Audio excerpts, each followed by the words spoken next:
Jesus. Yes.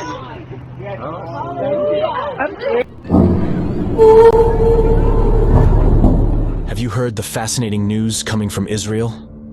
It seems a strange light has descended from the sky, accompanied by an unsettling sound that's left everyone speechless, even those known for their strong faith.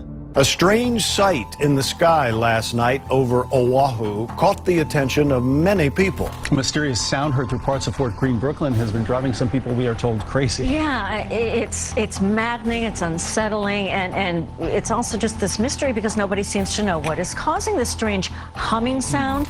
Is that Jesus Christ? Please. The Bible is very clear on how Jesus will come.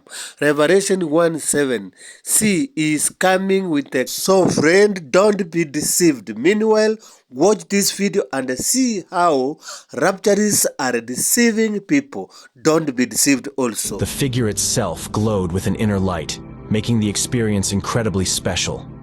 And to see it unfold in Jerusalem, a city steeped in biblical history, added another layer of significance. As if the shining figure wasn't enough, magnificent angels, their wings shimmering in the sunlight, materialized alongside it. The crowd witnessing this incredible event was overcome with a mix of joy and awe. Some cried tears of happiness, while others offered silent prayers, overwhelmed with gratitude for witnessing such a miracle. News of this extraordinary sighting spread like wildfire. People, eager to see for themselves, flocked to the Mount of Olives, turning it into a vibrant gathering place. Social media buzzed with personal stories and pictures. While some images were blurry, others captured the figures and angels in stunning detail. Interestingly, this wasn't a singular event. Over the past few years, similar occurrences have been reported in the skies of Israel.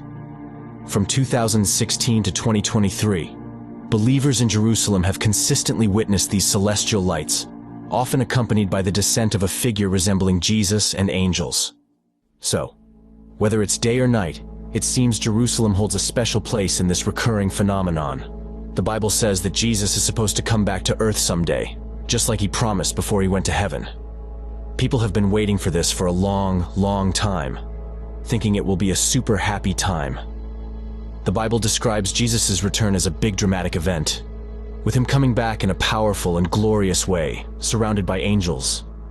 You can imagine how surprised everyone was to see Jesus and the angels appear together on the Mount of Olives. Jerusalem holds a special place in Judaism, being considered its holiest city. For Jews, the Western Wall stands as a precious link to their ancient temple. Regaining control over the Temple Mount is a top priority. Christianity, too, sees Jerusalem as sacred, as it's where many pivotal events in Jesus Christ's life occurred, notably his crucifixion and resurrection. The Church of the Holy Sepulchre, built where Jesus is believed to have been crucified and buried, is of profound importance to Christians worldwide. In Islam, Jerusalem ranks as the third holiest city after Mecca and Medina. The Dome of the Rock and Al-Aqsa Mosque, located on the Temple Mount, hold deep significance in Islamic tradition. Muslims believe the Prophet Muhammad ascended to heaven from beneath the Dome of the Rock during the night journey. Disputes over Jerusalem's religious sites have ignited conflicts among the three major religions, sparking wars, uprisings, and diplomatic tensions throughout history. Despite its rich history, many uncertainties remain about Jerusalem, with unresolved historical, archaeological, and topographical questions. While Jerusalem has shaped significant historical events, the historical record is often incomplete, and literary descriptions can be vague. There's a belief that someone, maybe Satan, wants to erase Israel's true identity from history. This idea has been around for a long time. Recently, there have been instances where Palestinians destroyed old parts of Jerusalem, especially near the Temple Mount. These parts are important because they show that ancient Israelites, especially Jews, were there. Even though everyone can see this destruction happening, the United Nations has chosen to ignore it.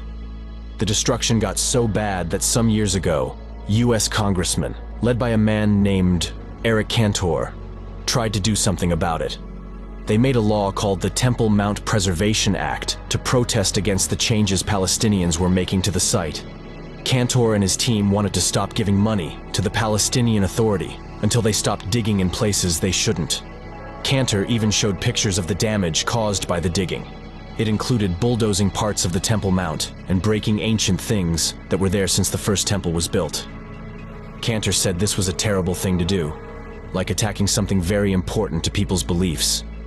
He also said it looked like Arafat, the leader of the Palestinians, wanted to cut off the connections between Jews and Christians and the holy site. The confusion we see swirling around Jerusalem today mirrors the complex tapestry of religions worldwide. In many ways, you could say Jerusalem already acts as a kind of religious capital for the whole world. And as